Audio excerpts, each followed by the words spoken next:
Hi friends, ഇന്ന് ഞാൻ നിങ്ങളായിട്ട് ഷെയർ ചെയ്യുന്നത് നല്ല ടേസ്റ്റി ആയിട്ടുള്ള ഒരു ഡ്രിങ്കിൻ്റെ റെസിപ്പിയാണ്. നേന്ത്രപ്പഴം വീട്ടിലുണ്ടെന്നുണ്ടെങ്കിൽ ഉണ്ടാക്കാൻ പറ്റുന്ന നല്ലൊരു ഡ്രിങ്കാണ് കേട്ടോ.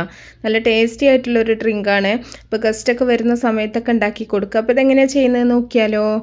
നല്ല പഴുത്ത നേന്ത്രപ്പഴം എടുത്തിട്ട് നമുക്ക് തൊലി കളഞ്ഞ കഷ്ണങ്ങളാക്കിയത് ഒരു മിക്സിയുടെ ജാറിലേക്ക് ഇട്ട് കൊടുക്കുക. ഇനി ഇതിലേക്ക് ഒരു 2.5 ടേബിൾ സ്പൂൺ ഹോർലിക്സ് ആണ് ചേർത്ത് കൊടുക്കുന്നത്. ഹോർലിക്സ് വേണമെങ്കിൽ നിങ്ങൾക്ക് അളവ് കൂട്ടിയിട്ടോ കുറച്ചിട്ടോ ഒക്കെ എടുക്കട്ടോ. ഇനി ഇതിലേക്ക് നമുക്ക് 1 ടേബിൾ സ്പൂൺ പഞ്ചസാര ചേർത്ത് കൊടുക്കുക. ഹോർലിക്സിൻ്റെയും പഴത്തിൻ്റെയും മധുരം മാത്രം മതി എന്നുള്ളവരാണെന്നുണ്ടെങ്കിൽ പഞ്ചസാര എക്സ്ട്രാ ചേർക്കണ്ട. ഇനി ഇതിലേക്ക് നല്ല തണുത്ത പാൽ 1.5 ഗ്ലാസ് പാലും കൂടെ ചേർത്ത് കൊടുക്കുക. എന്നിട്ട് നല്ല പോലെ ഒന്ന് അടിച്ചിട്ടെടുക്കുക. അപ്പോൾ നല്ല പഴുത്ത നേന്ത്രപ്പഴം തന്നെ എടുക്കാൻ ശ്രദ്ധിക്കട്ടെ, അല്ലെങ്കിൽ കറയുടെ ആ ഒരു ടേസ്റ്റ് ഉണ്ടാവും. ഇനി നമുക്കിതൊരു ഗ്ലാസ്സിലേക്ക് സെർവ് ചെയ്യാം.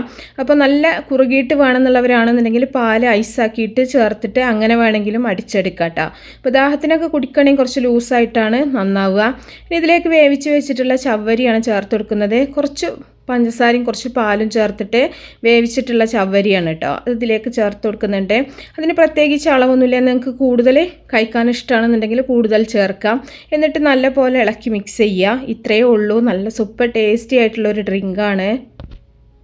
അപ്പോൾ എല്ലാവരും ഒന്ന് ഉണ്ടാക്കി നോക്കുക, തീർച്ചയായിട്ടും ഇഷ്ടപ്പെടും. നേന്ത്രപ്പഴമൊക്കെ വീട്ടിലെപ്പോഴും ഉണ്ടാവുന്നതായിരിക്കും. അപ്പോൾ ഇഷ്ടപ്പെട്ട ലൈക്ക് ചെയ്യുക, അതുപോലെ ഷെയർ ചെയ്യുക, മാക്സിമം സപ്പോർട്ട് ചെയ്യുക. അപ്പോൾ നല്ല റെസിപ്പികളൊക്കെ ആയിട്ട് നമുക്ക് അടുത്തൊരു വീഡിയോയിൽ കാണാം. ഓക്കേ.